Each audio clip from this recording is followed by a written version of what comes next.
नमस्कार दर्शकांनो, स्वागत आहे तुमचं आपल्या चॅनलवर. आज आपण एका अत्यंत दुःखद बातमीवर चर्चा करणार आहोत.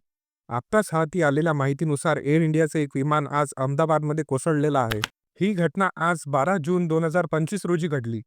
एअर इंडियाचं बोईंग 787 ड्रीमलाईन विमान जे अहमदाबादवरून लंडनच्या गॅटविक विमानतळाकडे जात होतं, टेक ऑफ केल्यानंतर थोड्याच वेळात एक निवासी भागात कोसळलं. या दुर्घटनेनंतर परिसरात एक मोठा स्फोट झाला. प्रत्यक्षदर्शींनी दिलेल्या माहितीनुसार विमानाचा काही भाग हा एका इमारतीतून बाहेर आलेला दिसत होता आणि परिसरातून काळ्या धुराचे लोट उठत होते. अग्निशमन दल आणि बचाव पथके तातडीने घटनास्थळी दाखल झाली आणि त्यांनी आग विझवण्याचे काम सुरू केले. दुर्दैवाने हे विमान टेक ऑफच्या वेळी पूर्णपणे इंधनाने भरलेले असण्याची शक्यता आहे, ज्यामुळे आगीची तीव्रता अधिक होती. अग्निशमन दलाने विमानाचे अवशेष आणि बाजूची एक बहुमजली इमारत यावर पाण्याचा मारा केला. घटनास्थळावर जळलेल्या अवस्थेत मृतदेह आढळलेले आहेत. पोलिसांनी अद्याप जीवितहानीची अधिकृत आकडेवारी जाहीर केलेली नाही, परंतु त्यांनी हे नक्की सांगितलं आहे की विमान डॉक्टरांच्या वसतिगृहावर कोसळलं.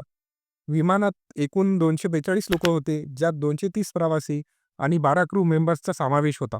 एअर इंडिया आणि पोलीस अधिकाऱ्यांनी गुरुवारी ही माहिती दिली. प्रवाशांमध्ये 217 प्रौढ आणि 11 मुलांचा समावेश होता.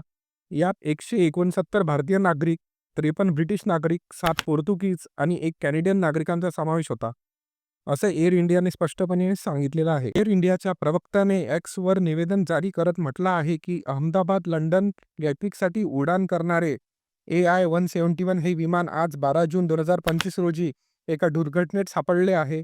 सध्या आम्ही तपशील मिळवत आहोत आणि लवकरच पुढील माहिती देऊ. ब्रिटनच्या परराष्ट्र कार्यालयाने या घटनेवर प्रतिक्रिया देताना सांगितले आहे की त्यांचे अधिकारी भारतीय प्रशासनासोबत समन्वय साधून या दुर्घटनेची वस्तुस्थिती जाणून घेण्याचा प्रयत्न करत आहेत आणि यात बाधित झालेल्या लोकांची शक्य ती मदत पुरवत आहेत. ही घटना अत्यंत दुःखद आणि धक्कादायक आहे.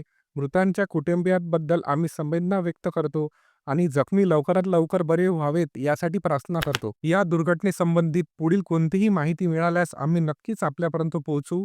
तोपर्यंत आपल्या चॅनेलला लाईक करा, शेअर करा, सबस्क्राईब करायला विसरू नका. धन्यवाद.